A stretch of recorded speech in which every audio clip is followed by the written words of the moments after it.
Let's continue our discussion. In liberal humanism, how they see an individual, a man or a woman,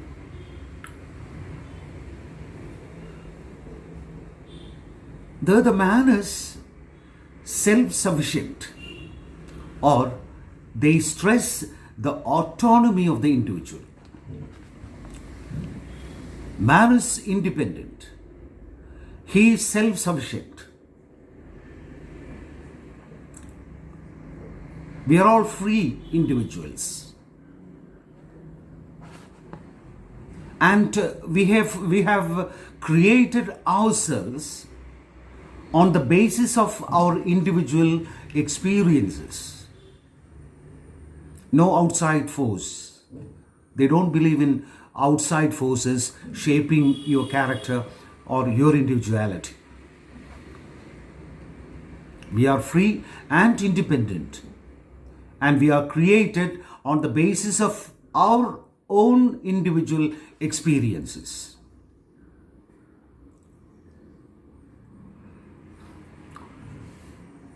So as free individuals, we create ourselves, even our destiny, through our experiences.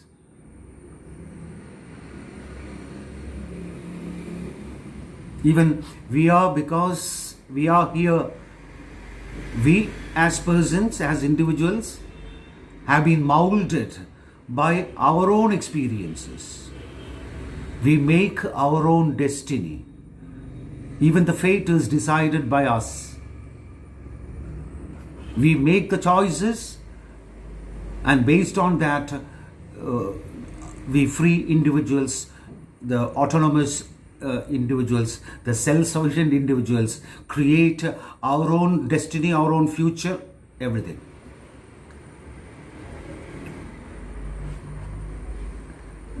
So I would like to put a question here. Are we determined and defined, or you can by ourselves only?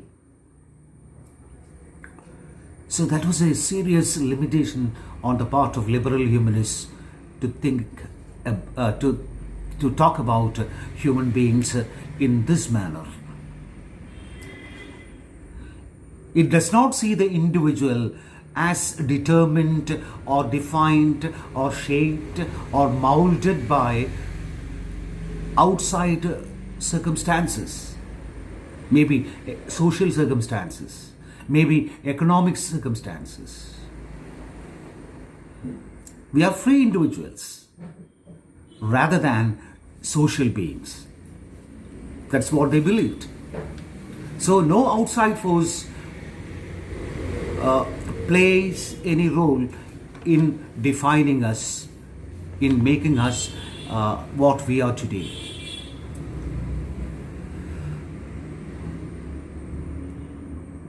If this is the social, value that is dominant in those days, I told you, these things get reflected in literary texts.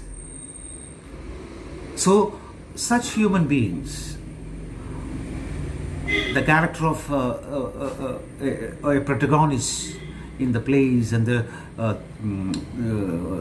the novels, are such individuals who are, because of their own merits, they reach the top. Because they are not like that, they are dropped at the base. So they believe that the study of works of literature makes human beings autonomous and unconstrained. So when we read a literary text, we follow the same value system. So we have made out a philosophy about human beings in such a way that we don't go astray, we don't deviate from the path. We believe in that social system, and with that in mind, we go through the works of literature. So they define great works as fitting for not for an age but for all time. Great works of literature are not for an age, for a period, but it is for all the time. That means great literature is immortal. Great works will give a message, and that is applicable to all the times. If Shakespeare in the 16th century has given out a message through his plays, and that message is significant even in all these centuries. So they thought about literature which has the power to promote universal and timeless human values. That stands immortal, that stands for all ages. So timeless human values are circulated, are propagated through great works of literature. And such values, such human values, timeless human values, are permanent and are eternal.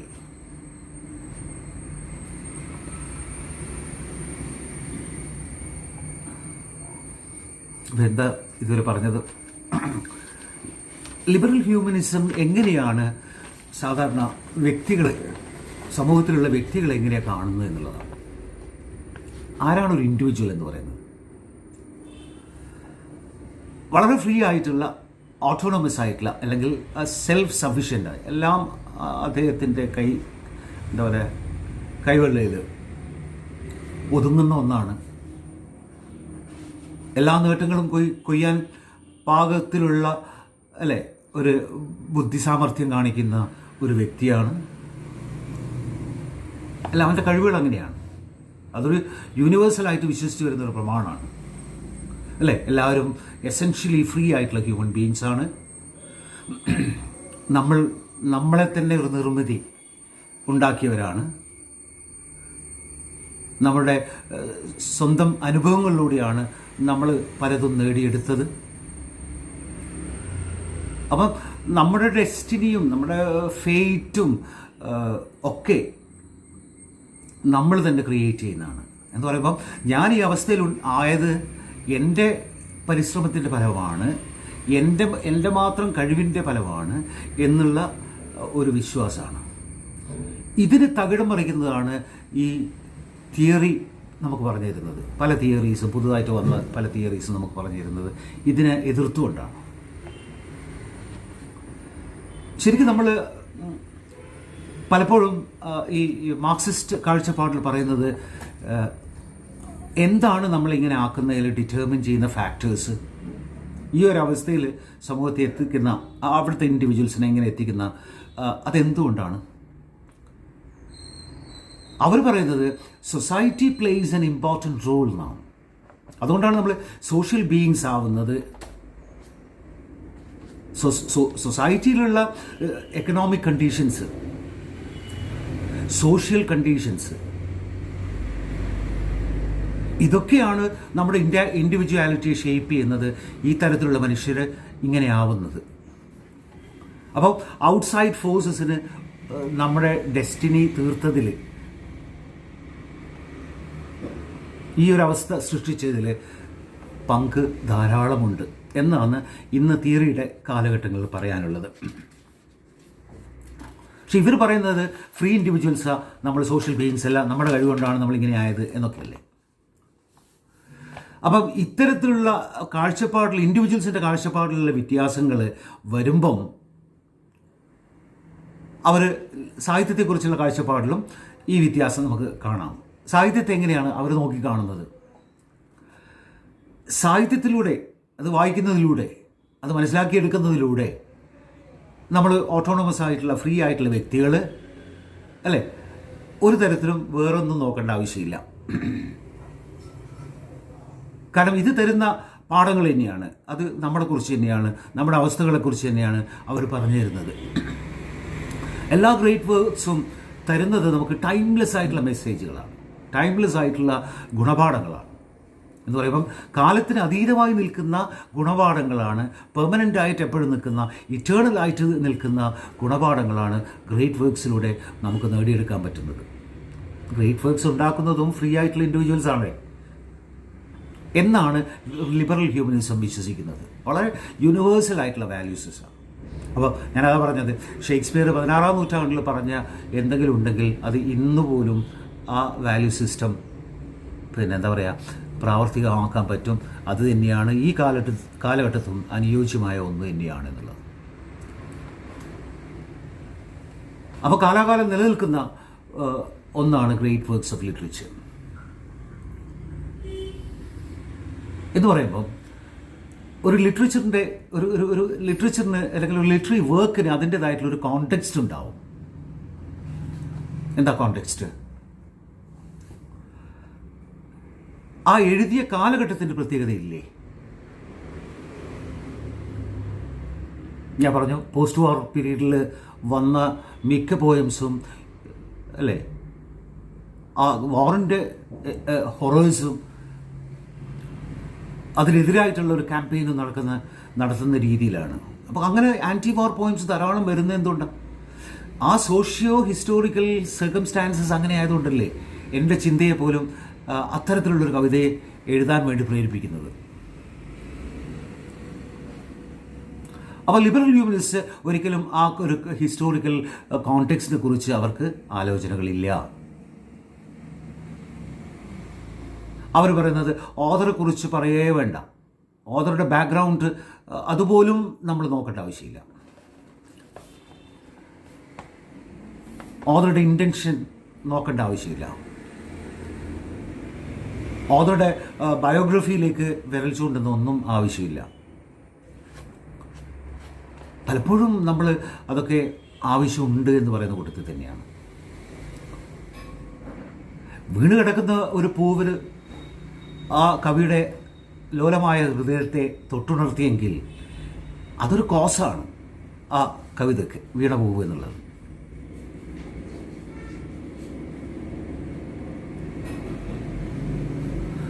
അതുപോലെ John Keats ode on a Grecian urn എന്നുള്ള പോയമിൽ പറയുന്ന ചില expressions ഉണ്ട്. പൊതുവെ ഒരു ഈ യുഗത്തിൽ നമ്മൾ ഫേസ് ചെയ്യുന്ന ഒരു ഫെയിലിയർ എന്താണെന്ന് വെച്ചാൽ, ഒരു ഫീവറിഷ് ആയിട്ടുള്ള ഫോർഹെഡും ഒരു പാർസ്റ്റ് ടങ്ങും വറ്റി വരേണ്ട നാവുകളും അതേപോലെ ഫീവറിഷ് ആയിട്ട് തോന്നുന്ന ഒരു ഹെഡും ഒക്കെ എന്നൊക്കെ പറഞ്ഞുകൊണ്ട് ജീവിതത്തെ അതിൻ്റെ വല്ലാത്തൊരവസ്ഥയെക്കുറിച്ച് പറയുന്നുണ്ട്. അപ്പോൾ അത് ക്രിറ്റിക്സ് പറഞ്ഞിരിക്കുന്നത് അത് ഓഥറുടെ കമ്പോസ് ചെയ്യുമ്പോൾ ഓഥറുടെ ലൈഫിലുണ്ടായിരുന്ന ചില പേഴ്സണൽ ആയിട്ടുള്ള ട്രാജഡികളാണ്. ഒന്ന് അയാളുടെ അബോർട്ടഡ് ആയിട്ടുള്ള ലവ് അഫെയർ ആയിരുന്നു. മറ്റൊന്ന് ഫാമിലിയിലുള്ള തൻ്റെ ബ്രദർ തന്നെ ട്യൂബർകുലോസിസ് വന്നിട്ട് മരിച്ച ഒരു കാലമായിരുന്നു. അപ്പോൾ ലൈഫിനെ കുറിച്ച് ഫിലോസഫൈസ് ചെയ്യുമ്പോൾ എന്ന് അയാൾക്ക് തോന്നുകയാണ്, ഈ കാലഘട്ടത്തിൽ മനുഷ്യരെല്ലാം, അല്ലേ, ഒരു പാർച്ച്ഡ് ടങ്. അപ്പോൾ നമ്മൾ ഈ ഭൂമിയിലുള്ള ജീവിതത്തെക്കുറിച്ച് പറയുമ്പോൾ അപ്പോൾ ആ അനുഭവം വെച്ചുകൊണ്ടാണ്. അപ്പോൾ ഈ ലിബറൽ ഹ്യൂമനിസം പറയുന്നത് അതിലേക്കൊന്നും നോക്കേണ്ട ഒരു ആവശ്യമില്ല എന്നുള്ളതാണ്. ഒരു വർക്കിൻ്റെ ഒരു കോണ്ടെക്സ്റ്റേ വേണ്ട, അതിൻ്റെ ഹിസ്റ്റോറിക്കൽ പീരീഡേ വേണ്ട, ഓഥറുടെ ഡീറ്റെയിൽസിലേക്ക് പോകണ്ട, അദ്ദേഹത്തിൻ്റെ ഐഡിയൽസും ബിലീവ്സും ഇതൊക്കെ എല്ലാ തരത്തിലും നമ്മൾ ആ വാക്കുകൾ എന്താണ് അദ്ദേഹം പറഞ്ഞിരിക്കുന്നത് എന്ന് നോക്കുക.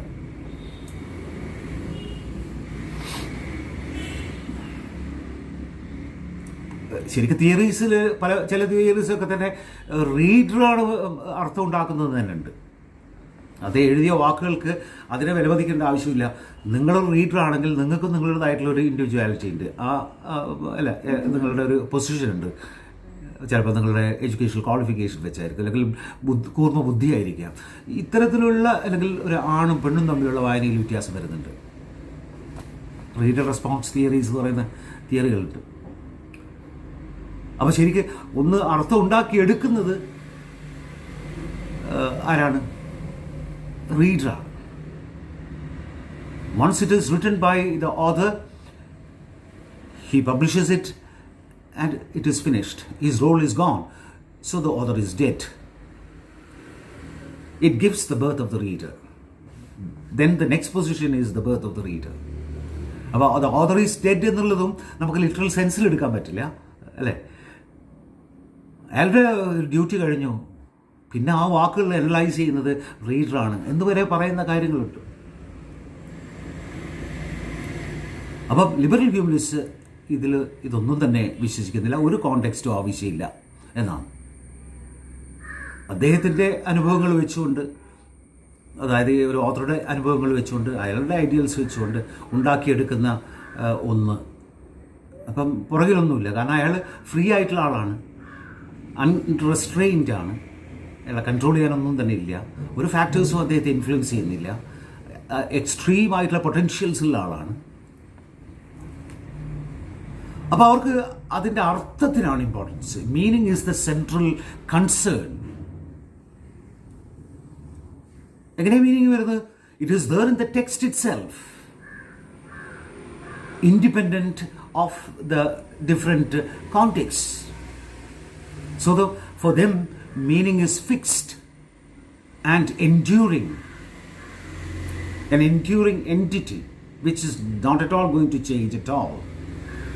It cannot be altered. The meaning cannot be altered. അപ്പോൾ ഇങ്ങനെയൊക്കെ പറയുമ്പോൾ മനസ്സിലാക്കുന്നത് മീനിങ് വളരെ സ്റ്റേബിൾ ആയിട്ടുള്ള ഒന്നാണ്. എല്ലാ കാലത്തും ആ സെൻറ്റൻസസിന് അതേ മീനിങ് തന്നെയാണ് എന്ന്. ഒരിക്കലും അതിനെ ഓൾട്ടർ ചെയ്യാനോ ചേഞ്ച് ചെയ്യാനോ പറ്റില്ല. അപ്പം ലിറ്ററേച്ചറിനെ അവർ നോക്കി കാണുന്ന രീതിയാണ് ഞാൻ പറയുന്നത്. ഇവിടെയൊക്കെ അവരുടെ വീഴ്ചകളാണ് മെല്ലെ തിയറിയിലേക്ക് നയിക്കുന്നത് എന്നുള്ളതാണ്. ടെക്സ്റ്റ് ഇത് പറയുമ്പം അതിൻ്റെ കൂടെ ഒരു പീറ്റർ ബാരി എന്ന് പറയുന്ന ഒരു അദ്ദേഹം ഈ ലിറ്റററി തിയറിയെക്കുറിച്ച് പഠനങ്ങൾ നടത്തിയ ഒരു ക്രിറ്റിക്കാണ്. അദ്ദേഹം ഇതൊക്കെ തന്നെ ഒരു നട്ഷെല്ലാക്കിയിട്ട് അല്ലെങ്കിൽ ഒരു ലിസ്റ്റ് ചെയ്തിട്ട് കാറ്റലോഗ് ചെയ്തിട്ട് ഒരു പേജിൽ പറയുന്നുണ്ട്. 10-13 കാര്യങ്ങൾ ലിബറൽ ഹ്യൂമനിസത്തിൻ്റെ ക്യാരക്ടറിസ്റ്റിക്സ് ആയിട്ട് പറയുന്നുണ്ട്. നമുക്ക് അത് ലാസ്റ്റിലേക്ക് പോവാം. ഈ പറഞ്ഞ കാര്യങ്ങൾ തന്നെയാണ് അദ്ദേഹത്തിൻ്റെ വാക്കുകൾ അത് കോട്ട് ചെയ്തുകൊണ്ട് നമുക്ക് ഇപ്പം പീറ്റർ ബാരി എന്താണ് ലിബറൽ ഹ്യൂമനിസത്തെക്കുറിച്ച് പറഞ്ഞത് എന്നുള്ളൊരു ചോദ്യം വരികയാണെന്നുണ്ടെങ്കിൽ ഏകദേശം ഇത് തന്നെയാണ്, പക്ഷേ നമുക്ക് അതിൽ നമ്പർ ചെയ്തിട്ട് ഇട്ടിട്ടുണ്ട്. അപ്പം ഇനി നമുക്ക് തിയറി എന്താണ് എന്ന് മനസ്സിലാക്കാൻ ശ്രമിക്കാം. What is theory? അപ്പം അവിടെയൊക്കെ തന്നെ നമുക്ക് നോക്കേണ്ടത് ഈ അതിനെക്കുറിച്ച് ടെക്സ്റ്റിൽ പറയുന്നുണ്ടായിരുന്നു. Theory is derived from the Greek word theoria, അവസാനം തിയോറിയ. അതിൻ്റെ ലിറ്ററൽ മീനിങ് ഒരു സ്റ്റേജിൻ്റെ ഒരു വ്യൂ എന്നുള്ളതാണ്. A view of the stage എന്നാണ് ആ ഗ്രീക്ക് വേർഡിൻ്റെ മീനിങ് വരുന്നത്. But traditionally that word has been used to mean a body of knowledge.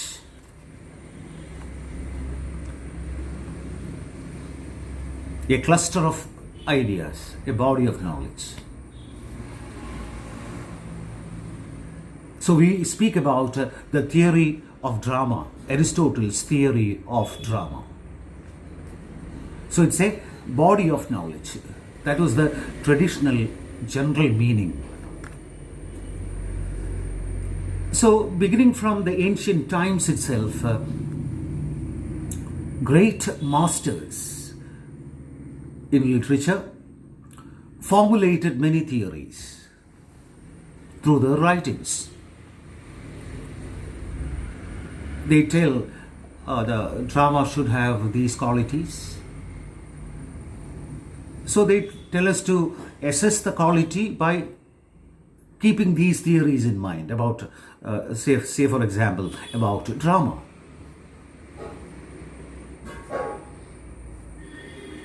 So to discern the quality or to understand about the quality of the text, we follow some principle, some body of knowledge formulated by a person, by a writer. Even now in classrooms, these theories about literature are taught. And we do literary criticism by analyzing the text in your hand, by using the concepts of these literary theoreticians.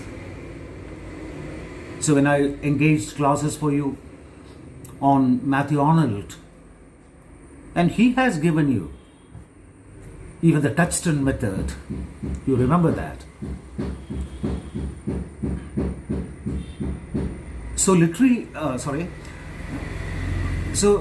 we do literary criticism sometimes by following the principles laid down by these theoreticians. These are the theories. So here literary criticism is an umbrella term which covers everything. That means the study, the evaluation and interpretation of a literary text. That is how you define what is literary criticism. It's a term for the analysis, for the for the evaluation and interpretation of a work of literature. Then how does this word get a different shade of meaning in this period of critical theories? So the word theory, the second half of the 20th century, the word theory became the dominant and central concern in literary criticism. It's otherwise called critical theory or literary theory, or even if you use the word theory, it means the critical theory of today. So you should be careful when the word appears in the context. Some texts even use just theory, just that word theory, instead of critical theory or literary theory. So the word theory in modern times, in our present day situations, stands for many theories borrowed or adapted from several other disciplines like anthropology, sociology, Marxism, philosophy, psychoanalysis, linguistics, and so on.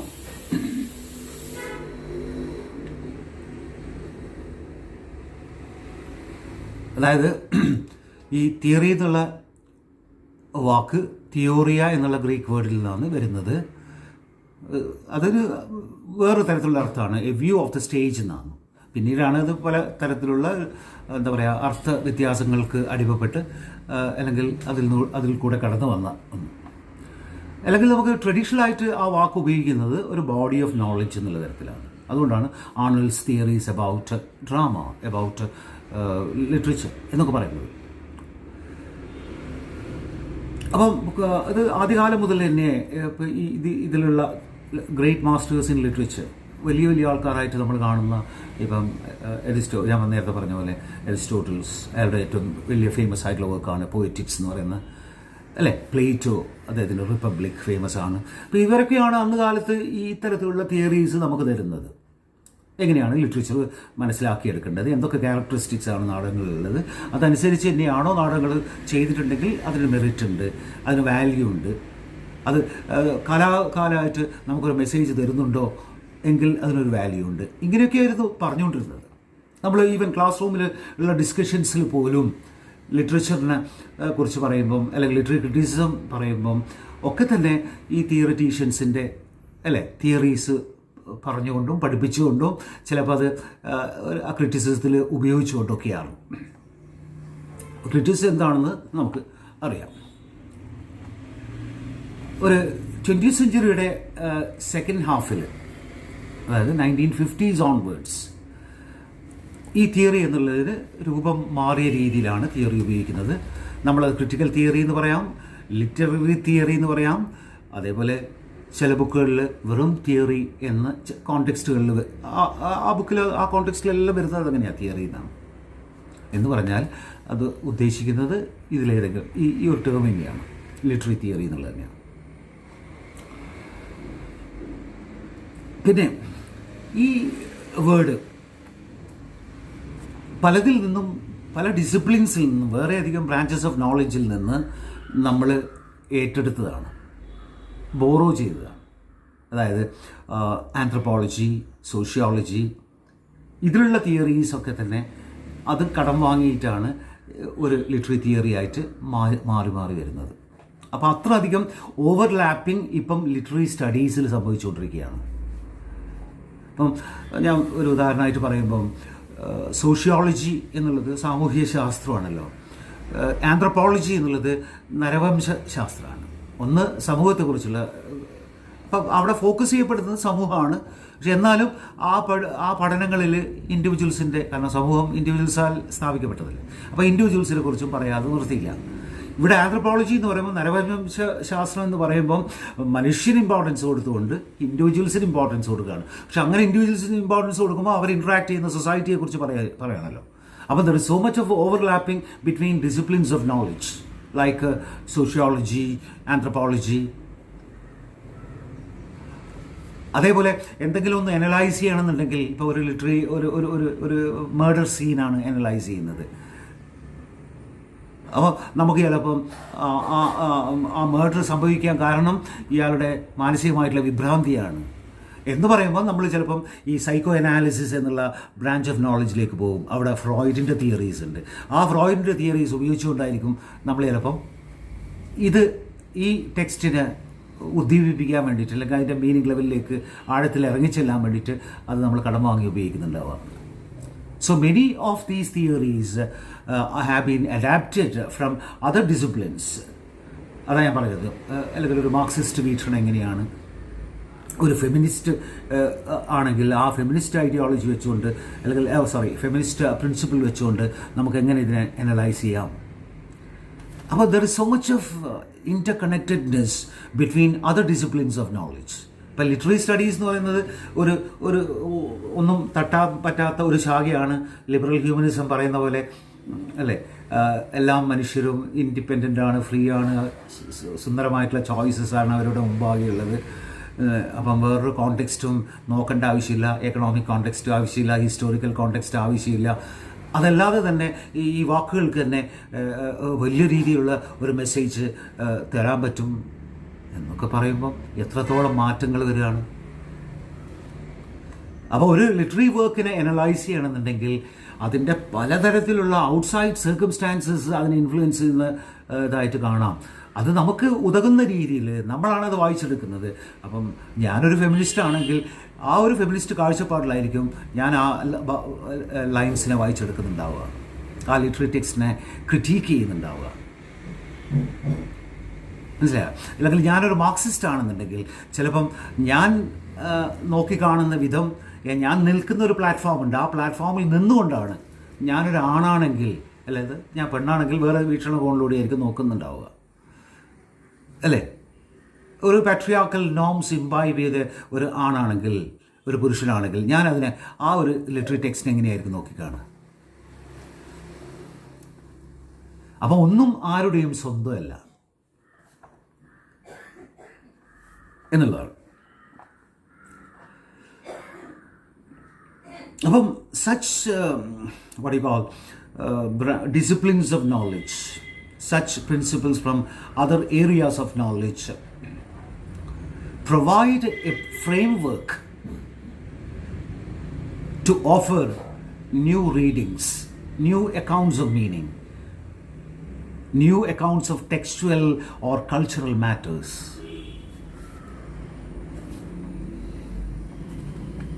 അപ്പോൾ ഒരു ടെക്സ്റ്റിനെ കൂടുതൽ അതിൻ്റെ എല്ലാ അതുമായിട്ട് ബന്ധപ്പെടുന്ന എല്ലാ സംഗതികളെ നോക്കിക്കാണാൻ, പല കോണുകളിൽ നിന്നായിട്ട് നോക്കിക്കാണാൻ ഒരു ക്രിറ്റിക്കിന് സാധിക്കും എന്നുള്ളതാണ്.